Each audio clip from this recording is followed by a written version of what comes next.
The Manhattan skyline stretched like a painting beyond the glass walls of the Astoria Crown Tower, my crown jewel, and the beating heart of Asheford International.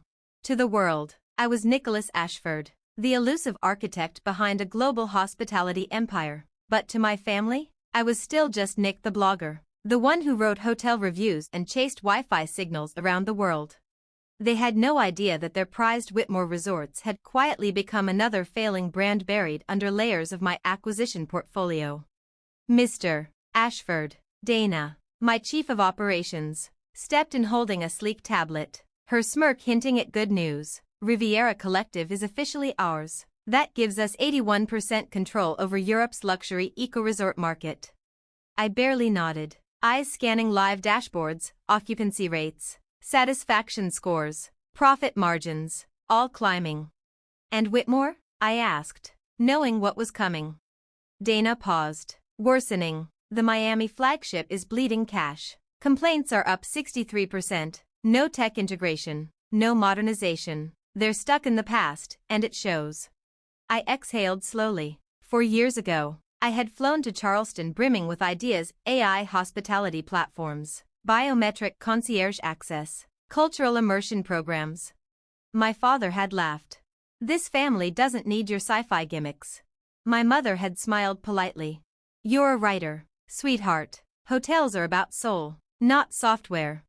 Their soul was hemorrhaging millions. Meanwhile, my software had turned Asheford into the most profitable private hotel chain on 5 continents. Guest satisfaction? I asked. Dana tapped the screen, projecting a glowing red report. Down another 12%. Secret audit failed completely. Manhattan properties a disaster, staff undertrained, tech obsolete, HVAC unreliable, wallpapers peeling, systems are decades old. I scanned the photos. My anonymous holding companies now controlled nearly half of Whitmore stock. Also, Dana added, your mother called. They've invited you to the Whitmore Gala next week. Your cousin Grant's being honored as this year's visionary in hospitality. I actually laughed at that. Grant, who once said putting Wi-Fi in pool areas was too modern, was now their visionary. Accept the invite, I said, rising as the skyline lit up like circuitry. It's time they learned what vision really looks like. And confirm everything. No errors. Already done, Dana said. Final stock acquisition hits mid-ceremony. Legals ready. Press embargo ends with your signal. My phone buzzed. A text from Mom. We're something elegant to the gala. It's not one of your tech parties. I glanced at my custom-engineered buy-in tuxedo. The cufflinks alone could finance their entire annual marketing campaign. Tell her I'll try my best to look presentable, I said dryly. The week passed like a war campaign: stock triggers, embargo briefings, legal filings, silence contracts. By the time my driver pulled up to the Whitmore Grand in Midtown, we owned 49.9% of the company. Mr. Asheford, the front desk clerk stammered, your parents requested you use the staff entrance. That won't be necessary, I replied, stepping into the grand lobby I'd soon demolish. I'm exactly where I should be. The ballroom sparkled with hospitality elites, CEOs, reporters, investors. Ironically, most of them were clients of mine, or unknowingly worked under brands I controlled. If my family had read a single quarterly report, they might have seen it. Nicholas, Grant called, arms wide, come to witness greatness? I took a flute of Dom Perignon from a passing tray, a rare good choice. My phone buzzed. Document purchase processing. 19 minutes to controlling stake. It had begun. Every glass clink, every empty compliment, every self-congratulatory laugh directed at Grant. All of it, minutes away from becoming deliciously irrelevant. Most of their prized partners, quietly under contract with Asheford International. Cool, I murmured into my earpiece. Status? Standing by, she replied, just say the word. I raised a glass of champagne, watching my parents glow in a circle of praise, oblivious to the fact that half the people flattering them signed my paychecks. Let's give them the legacy moment they've been waiting for. The Whitmore Grand's ballroom reeked of tired opulence, faux gilded fixtures, wilting florals, and chandeliers more rust than crystal. Every surface cried for reinvention. I'd already drafted the plans. Nicholas, darling. My mother greeted me with her usual performative grace, 2 air kisses, 1 sharp scan of my custom Savre tailoring and Patek Philippe. How extravagant. I assume your little tech endeavors are going better than expected? I smiled. You could say that.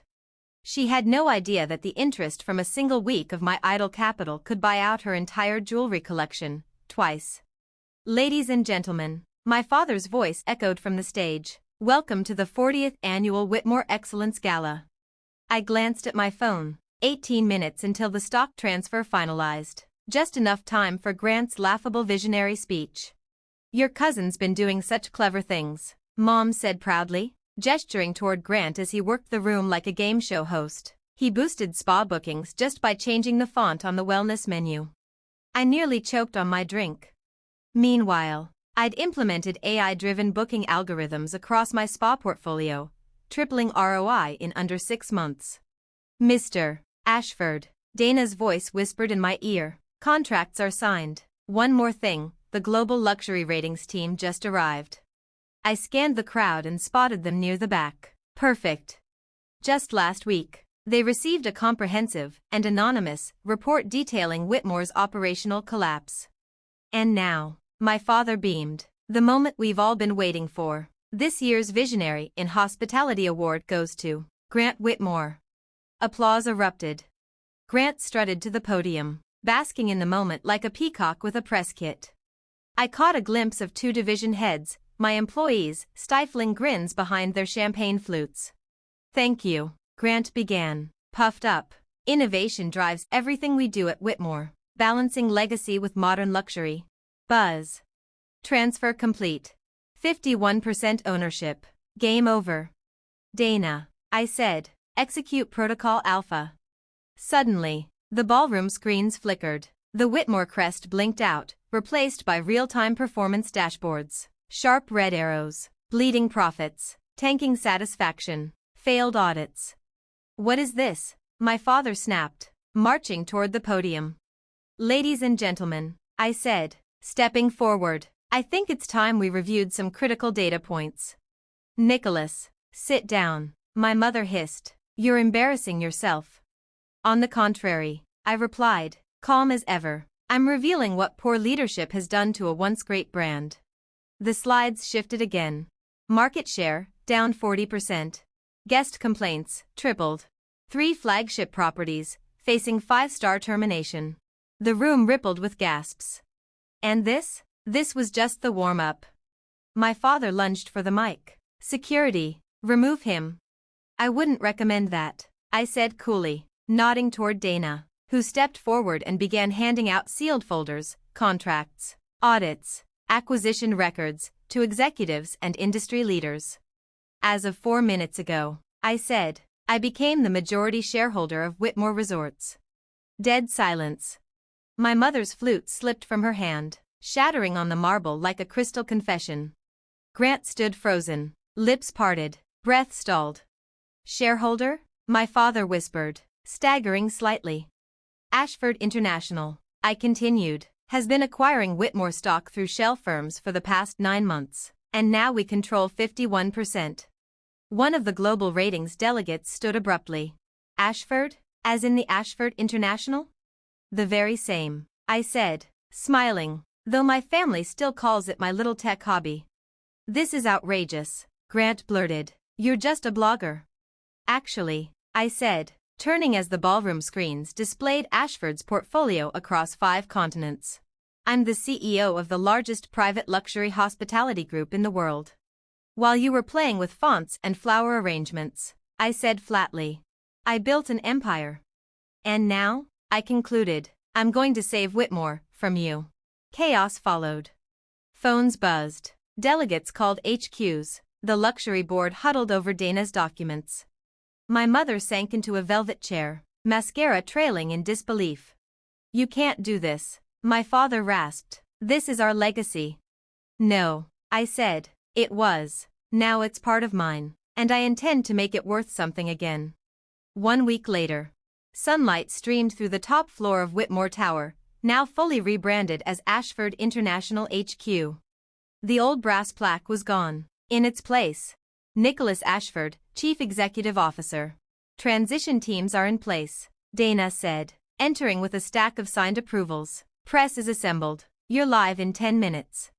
Any word from my family? Your mother's called 5 times this morning. Your father tried to block the purchase, unsuccessfully. And Grant? She smirked. Applied for a consulting role at one of our Miami properties. I raised an eyebrow. He's still trying to access his executive suite. Keycard stopped working at midnight, she confirmed. Security audit? Completed. She handed me a tablet. Exactly as expected. Outdated encryption. No cybersecurity protocols, and this. She tapped a file, Grant's expense reports. Private jet trips filed as brand positioning. Spa retreats billed as executive therapy. Every line item confirmed my suspicion, hollow branding, and financial abuse dressed in luxury lingo.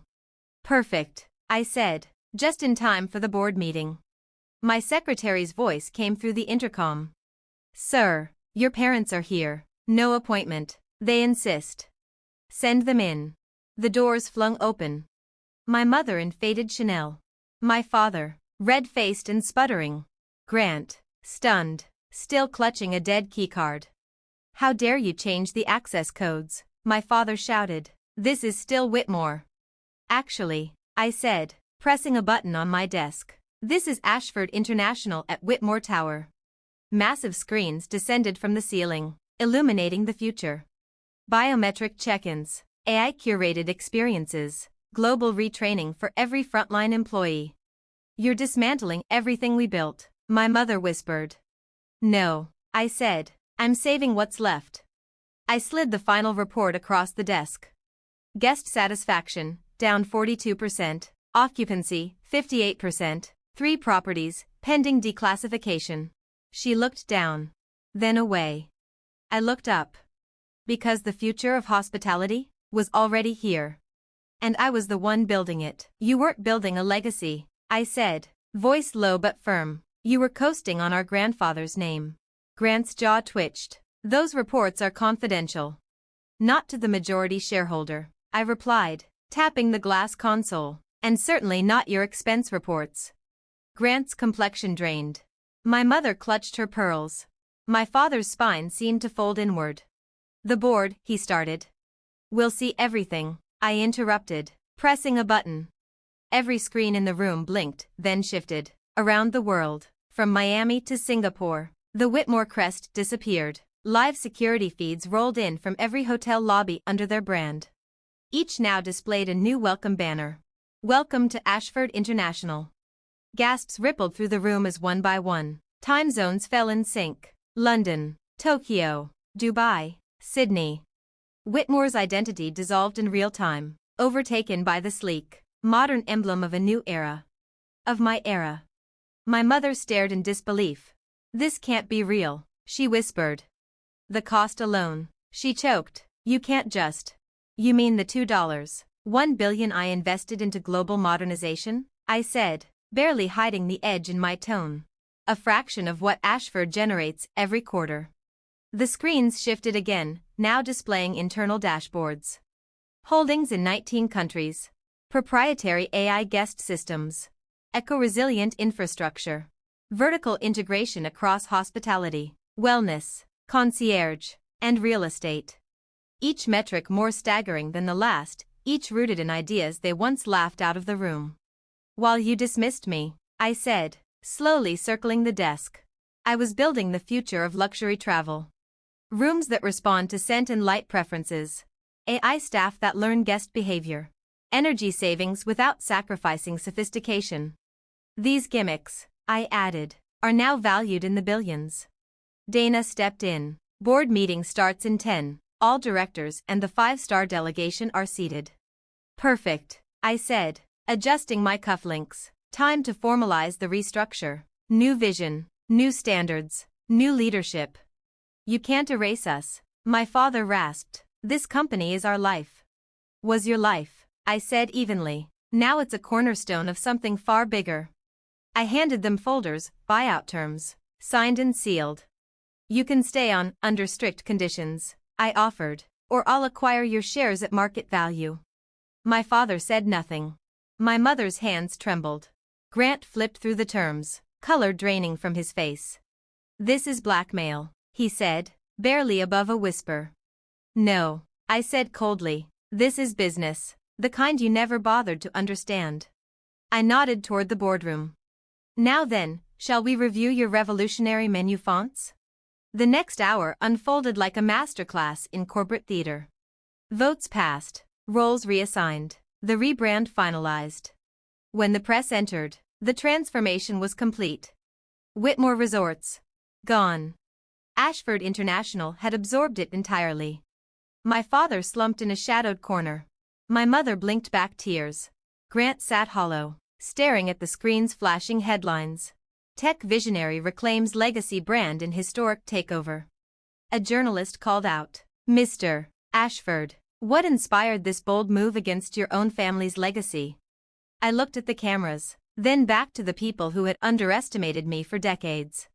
"Let's just say," I said with a quiet smile, "sometimes the best way to honor a legacy is to rebuild it from the ground up." That night, as the city glowed beyond the glass, Dana entered with a stack of news clippings. "Global coverage," she said. "Forbes, Nikkei, Wall Street Journal. You've changed the industry narrative." "Good," I said, eyes still on the redesign projections. "We're just getting started." She hesitated. "Your mother left something downstairs." A cream envelope. I opened it. "We were wrong. We were so wrong. Please, can we talk?" "Mom." I read it once, then slipped it into a drawer. It would have to wait. There was still too much to build. "Dana," I said, "schedule the Global Leadership Summit and book the presidential suite in Tokyo next week." "For family reconciliation?" she asked. I looked up, just faintly amused. "No, global expansion. If you've made it this far, I want to ask you something real. What would you have done in my place? When your vision is mocked, your work dismissed, your worth defined by outdated eyes, what do you do? Tell me. Drop a comment. Let's talk about what it really takes to lead, to evolve, to reclaim the narrative.